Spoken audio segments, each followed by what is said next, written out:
السلام علیکم ورحمۃ اللہ وبرکاتہ۔ ہوپ آپ سب ایمان اور صحت کی بہترین حالتوں میں ہوں گی۔ شروع اللہ کے نام سے جو بے انتہا مہربان اور نہایت رحم فرمانے والا ہے۔ ہم نے سورہ نبا کی 18 آیات دیکھی تھی، ان کی تفسیر پڑھی تھی۔ آج ہم 19ویں آیت کو دیکھیں گے۔ وَفُتِحَتِ السَّمَاءُ فَكَانَتْ أَبْوَابًا، اور آسمان کھولا جائے گا تو وہ دروازے دروازے ہو جائے گا، یعنی پھٹ جائے گا۔ دیکھیں، آسمان میں دروازے موجود ہیں، اس کا ذکر تو حدیث وغیرہ میں بھی آیا ہوا ہے، مگر اس وقت آسمان اس طرح پھٹے گا جیسے وہ سارے کا سارا دروازوں کی شکل اختیار کر گیا ہے، اور یہ پھٹنا فرشتوں کے اتارے جانے کے لیے ہوگا۔ یعنی جب آسمان پھٹ جائے گا، اپنی چادر ہٹ جائے گی، تو فرشتے اس میں سے آئیں گے۔ اب جیسے سورہ فرقان میں کہا کہ جس دن آسمان بادل کے ساتھ پھٹ جائے گا اور فرشتے لگاتار اتارے جائیں گے۔ دیکھیں، پہلے ہم نے پڑھا تھا کہ آسمان جو ہے نا وہ بہت زیادہ سخت ہے، اور obviously کتنا ہم خود دیکھیں، ہماری تو عقل بھی نہیں اس بات کا گمان کر سکتی کہ کیا کہتے ہیں کتنی سخت چادر ہے جو بچھی ہوئی ہے ہمارے سروں کے اوپر۔ لیکن قیامت کے دن کیا ہوگا کہ یہ ہر سختی جو ہے نا وہ ختم ہو جائے گی۔ جیسے پہاڑوں کے بارے میں کہا جاتا ہے کہ وہ روئی کی طرح اڑیں گے، ایسے ہی آسمان کی چادر ہے نا جو ہٹ جائے گی، جیسے ایک دروازہ بن جاتا ہے، دروازوں کی صورت میں آسمان پھٹ جائے گا اور اس میں سے فرشتے اتریں گے۔ دیکھیں، آخری دن ہے، اور آخری دن میں ہمیں یہ جتنی بھی مضبوطیاں، سختیاں، جتنا بھی ہمیں دنیا کی نعمتوں کے بارے میں بتایا، ان سب نے ہی ختم ہو جانا ہے۔ اب آسمان نے ختم ہو جانا ہے، آسمان جو پھٹ جائے گا اس کے بعد دنیاوی جو آسمان ہے اور اس میں سے فرشتے جو ہے وہ نکلیں گے۔ اس ایک آیت میں ہمیں یہ بتایا جا رہا ہے، آسمان کے دروازوں کے بارے میں بتایا جا رہا ہے۔ اب اگلی آیت دیکھتے ہیں۔ وَسُيِّرَتِ الْجِبَالُ فَكَانَتْ سَرَابًا، اور پہاڑ چلائے جائیں گے تو وہ سراب بن جائیں گے۔ سرابا کا مطلب ہوتا ہے سراب، یعنی کہ اگر چھوٹی سی اگزامپل دوں تو جو دوپہر کے وقت دور دیکھنے والے کو پانی کی طرح نظر آتا ہے مگر حقیقت میں کچھ نہیں ہوتا۔ ایلوین کہا جا سکتا ہے اسے، معراج جس طرح کے دیکھیں۔ اب جیسے کہ ہوتا ہے نا کہ اکثر کسی صحرا میں سم ٹائمز ہوتا ہے ایسے کہ کوئی مسافر ہے جو وہ پیاس کی شدت اسے لگے تو اسے نا معراج لائک سراب نظر آنا شروع ہو جاتے ہیں، جیسے کہ اسے لگے گا کہ سامنے پانی ہے جبکہ ہوتا نہیں ہے۔ اسی طرح جو پہاڑ ہیں وہ ریت بن جائیں گے جو دور سے پانی کی طرح نظر آتی ہے مگر حقیقت میں ایسا کچھ بھی نہیں ہوتا۔ اب دیکھیں، قرآن میں قیامت کے دن پہاڑوں پر گزرنے والے مطلب مختلف احوال بیان کیے گئے۔ قرآن میں نا بہت سے واقعات بیان کیے ہوئے ہیں۔ سب سے پہلے تو سور کی آواز جو ہے وہ پھونکی جائے گی، اور اس کے ساتھ ہی جو زمین اور پہاڑ ہیں نا وہ ایک چوٹ سے توڑ دیے جائیں گے، لائک وہ نا آپس میں مل جائیں گے اور ہر چیز ختم ہو جائے گی، جیسے درخت وغیرہ ہر چیز جو ہے وہ گر جائے گی، بھری بھری ریت کی مانند ہو جائیں گے۔ جیسے دیکھا جائے اگر کسی گھر کی تعمیر ہو رہی ہو تو سب سے پہلے اس کی جو بھرائی ہوتی ہے وہ صرف ریت جو ہوتی ہے وہاں پر صرف ریت ہی ریت ہوتی ہے، ٹھیک ہے، اس کو بھرتے ہیں ریت سے، جتنی بھی اس کی وہ خالی جگہ ہوتی ہے جو بالکل کچھ بھی نہیں ہوتا اس پہ۔ اسی طرح جب ہم کسی عمارت کو گراتے ہیں تو اس کا کیا ہوتا ہے، ملبہ بن جاتا ہے، ریت ہی ریت ہوتی ہے۔ تو اسی لیے اس کو ریت کا کہا گیا ہے کہ ہر چیز جب ختم ہو جاتی ہے، مٹی ریت کچھ بھی نہیں ہوتا۔ پھر اس کے بعد کہا گیا کہ پہاڑ جو ہے نا وہ دھنی ہوئی اون کی طرح ہو جائیں گے، یعنی دھنی اون رنگین اون نہیں ہوتی ہے، روئی جیسے ہوتی ہے، جیسے ہم نے اکثر سنا ہے پہاڑ روئی کی گالوں کی طرح اڑیں گے، مطلب وہ بالکل غبار بن جائیں گے، ٹھیک ہے، جیسے غبار نہیں ایک بن جاتا ریت کے بعد، ایسے مٹی کا کوئی غبار سا ہوتا ہے، ایسے انہوں نے نا اسے روح سے، وہ جو روح ہوتی ہے نا، جیسے دھنی ہوئی اون جو ہوتی ہے جسے ہم کہتے ہیں،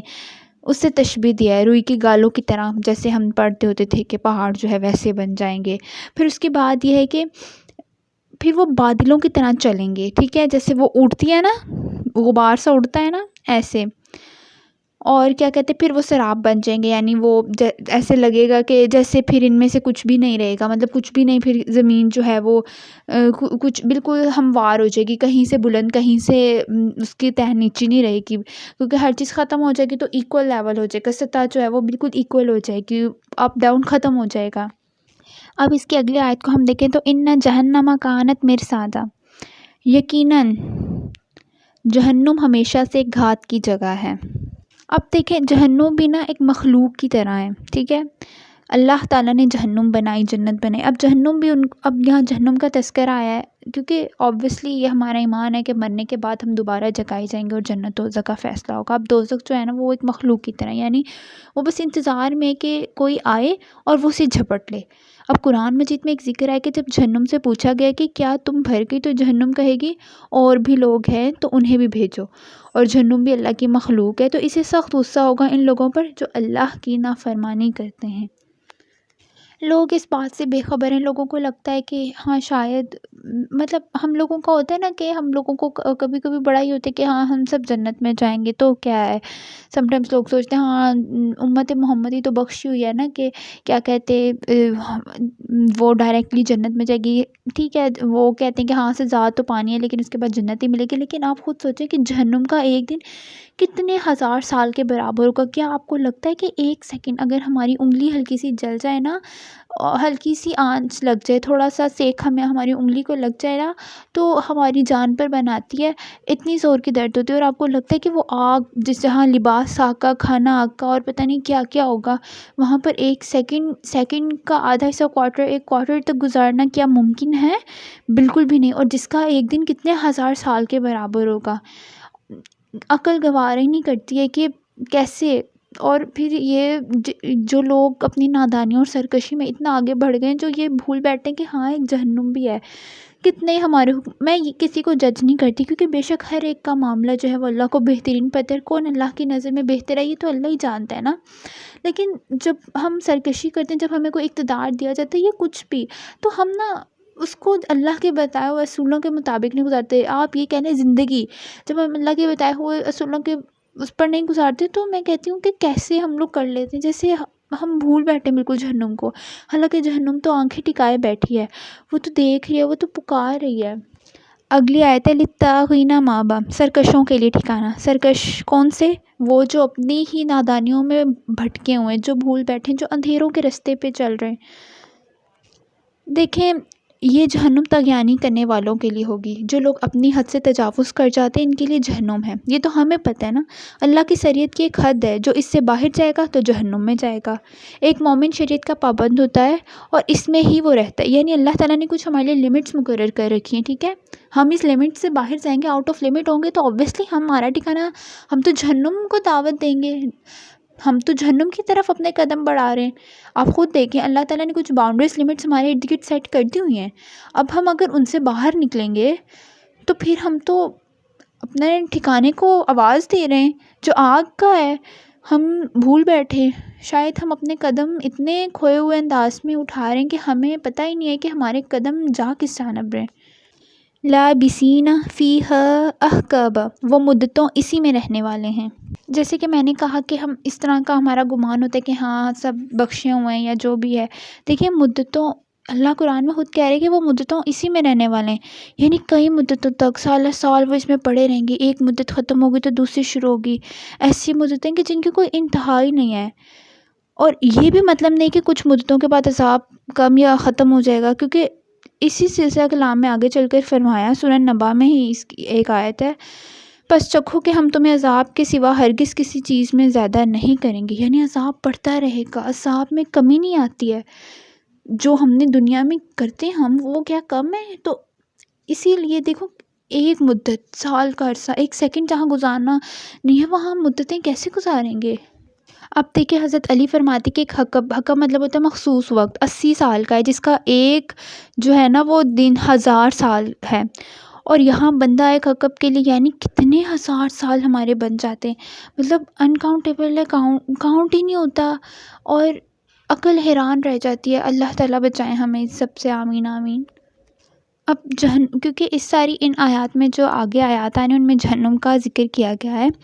پہلے بتایا گیا کہ ہاں جہنم ہے وہ جو گھات لگائے بیٹھی ہے، اس کے بعد یہ بتایا گیا کہ ہم مدتوں یہ سرکشوں کا ٹھکانہ ہے اور پھر مدتوں اسی میں رہنے والے، اس کے بعد جو اگلی آیت ہے وہ یہ لا یذاقون فیہا بردا ولا شرابا، نہ اس میں کوئی ٹھنڈ چکھیں گے اور نہ کوئی پینے کی چیز۔ دیکھیں اس میں یہ کہا جا رہا ہے کہ مطلب کوئی بھی پینے کی چیز نہیں ہوگی، یعنی ہوتا ہے نا کہ گرمی ہوتی ہے کوئی ٹھنڈی چیز پیو تو تھوڑا اس کا اثر ہوتا ہے، بالکل بھی نہیں، بالکل بھی نہیں، نہ کوئی پینے کی چیز ہوگی اور نہ کوئی ٹھنڈ ہوگی، یعنی گرمی، آگ جھلسنا، یعنی آپ دیکھیں کہ ابھی ذرا سی گرمی ہو اور ہم لوگوں کو مطلب پنکھا نہ لگا ہو تو ہم لوگوں کی تو ایسے نا مطلب برا حال ہو جاتا ہے۔ آپ خود سوچیں وہاں پینے کے لیے بھی کچھ نہیں ہوگا، وہاں پر صرف گرمی ہوگی، ٹھنڈک کا بھی مزہ نہیں ہوگا، اور کیا کہتے ہیں کھولتا ہوا پانی ہوگا، اور انسان کے زخموں سے جو خون نکلے گا، جو گندگی ہوگی نا وہ سب ہوگی، اور لوگ اس سے پئیں گے، یعنی بھوک اور پیاس کا یہ عالم ہوگا کہ لوگ اس سے بھی پی لیں گے، یعنی غلیظ پانی، غلاظت کو منہ لگائیں گے۔ اور یہاں پر ہم دیکھیں نا، ہمیں اس طرح کا کچھ ہو تو ہم فوراً ہمارا متلی آنے لگ جاتی ہے، ہمارا دل جو ہوتا ہے خراب ہونے لگ جاتا ہے۔ اور کیا یہاں گرم پانی بھی ہمیں مل جائے نا تو ہم کہتے ہیں کیا یار گرم پانی ہے وہ، لیکن آپ دیکھیں وہاں پر یہ عالم ہوگا کہ ہمیں پینے کے لیے کچھ میسر نہیں ہوگا۔ اور پھر اللہ تعالیٰ کہہ رہے ہیں کہ انسانوں کو جو ہے نا وہ جو سرکش ہیں لوگ، ان کو مشرکین ہیں جو، ان کو پھر یہ والی غلاظت ملے گی اور وہ اسے بھی منہ لگا لیں گے، مطلب ان کا اتنا برا حال ہوگا۔ اللہ حمیمہ وغساقہ، مگر گرم پانی اور بہتی پیپ۔ اب یہی میں جس سے ہم تعریف کی غلاظت جو ہوگی، اب دیکھیں گرم پانی اور بہتی پیپ انسان کے جسم سے نکلا جو گندا خون ہوگا، لائک اس طرح کی چیزیں جو ہیں وہ پینے کو ملیں گی۔ اس آیت میں اسی ایک چیز کے بارے میں کہا جا رہا ہے۔ اب اگلی آیت میں کہا جا رہا ہے جزاء وفاقا، پورا پورا بدلہ دینے کے لیے، یعنی کہ ان کو ان کے کیے کا پورا پورا بدلہ ملے گا۔ دنیا میں ان کو جب ایک مہلت دی گئی، انہوں نے باؤنڈری سے وہ نکل گئے، انہوں نے اپنی لمٹس کو بھلا دیا۔ اب اوبویسلی ایک چیز عدلے کا بدلہ تو ہوتا ہے، جیسی کرنی ہوتی ہے ویسی بھرنی تو ہوتی ہے، تو جو انہوں نے دنیا میں کیا اس کی سزا انہیں آخرت میں جہنم کی صورت میں ملے گی۔ اللہ تعالیٰ کسی کی کوئی بھی چیز، مطلب کوئی قرض جو ہے وہ اپنے پاس نہیں رکھتا۔ اگر کسی نے نیکی کیا ہے تو obviously اللہ نے کیا اس کے بدلے میں اسے جنت ملے گی، اور اگر کسی نے بدی کیا ہے تو جہنم۔ تو یہ تو ہمارے اپنے اعمالوں پر ہے نا کہ ہم کس طرف جا رہے ہیں، اور ہم کس چیز کو جو ہے وہ اپنا ٹھکانہ بنائیں گے۔ اب اگلی آیت میں آتا ہے انہم کانوا لا یرجون حسابا، بلا شبہ وہ کسی حساب کی امید نہیں رکھتے۔ دیکھیں ان کی جہنم میں جانے کی ایک بہت بڑی وجہ یہ ہوتی ہے کہ وہ نا اعمال کا حساب نہیں رکھتے، انہیں امید ہی نہیں ہوتی کہ ہاں اعمال بھی ہیں کچھ، اور نہ ہی وہ اپنے اعمال کو جو ہے وہ درست کرتے، وہ ان کو پتہ ہی نہیں ہوتا، وہ اپنی سرکشی میں اتنا آگے نکل گئے ہوتے کہ ان کو کسی چیز کا علم ہی نہیں ہوتا، اعمال کا علم نہیں ہوتا۔ جزاک اللہ خیر پیاری لڑکی، اپنا بہت سا خیال رکھیے گا، فی امان اللہ۔